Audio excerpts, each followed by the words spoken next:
দেশ আজ এক ঐতিহাসিক সূচকের সন্ধিক্ষণে দাঁড়িয়ে আছে, যা হয়েছে একমাত্র প্রধানমন্ত্রী নরেন্দ্র মোদীর কারণেই। বক্তা রাজ্যের মুখ্যমন্ত্রী ডক্টর মানিক সাহা শনিবার শান্তির বাজারে বিজেপি সর্বভারতীয় সভাপতির আগমনকে কেন্দ্র করে এক জনসমাবেশের আয়োজন করা হয়।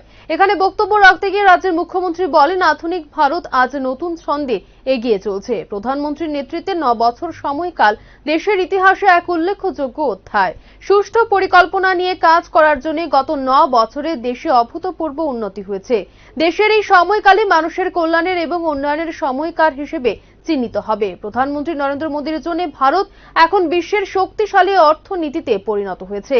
দেশের কল্যাণের জন্য তাকে আরো দীর্ঘ বছর এই দায়িত্বে থাকতে হবে। প্রধানমন্ত্রীর এই লক্ষ্যকে পাথেয় করে এক ত্রিপুরা শ্রেষ্ঠ ত্রিপুরা স্লোগানকে সামনে রেখে রাজ্য উন্নতির দিকে এগিয়ে চলছে বলে অভিমত ব্যক্ত করেন মুখ্যমন্ত্রী।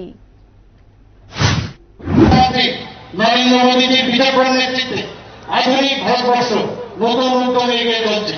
মাননীয় প্রধানমন্ত্রীর নেতৃত্বে যে 9 বছর পূর্তির সময়কাল দেশের ইতিহাসে এক উল্লেখযোগ্য অধ্যায়।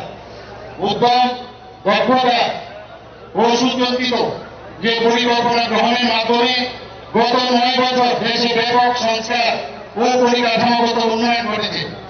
আগামী দিনে ভারতবর্ষের ইতিহাসকে ভাগ করা যাবে প্রাক, মধ্যযুগ এবং মোদীজির নেতৃত্বে বর্তমান ভারতবর্ষের সময়কাল।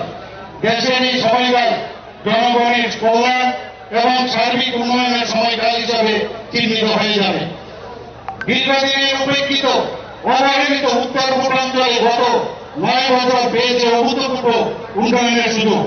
রেল, সড়ক, বিমান পরিষেবা থেকে শুরু করে সমস্ত উন্নয়নের ক্ষেত্রে আজকে ত্রিপুরা থেকে আরম্ভ করে পুরো নর্থ ইস্টার্ন যে জোন, সেটা দেশের অন্যতম উন্নয়নের কেন্দ্রবিন্দু।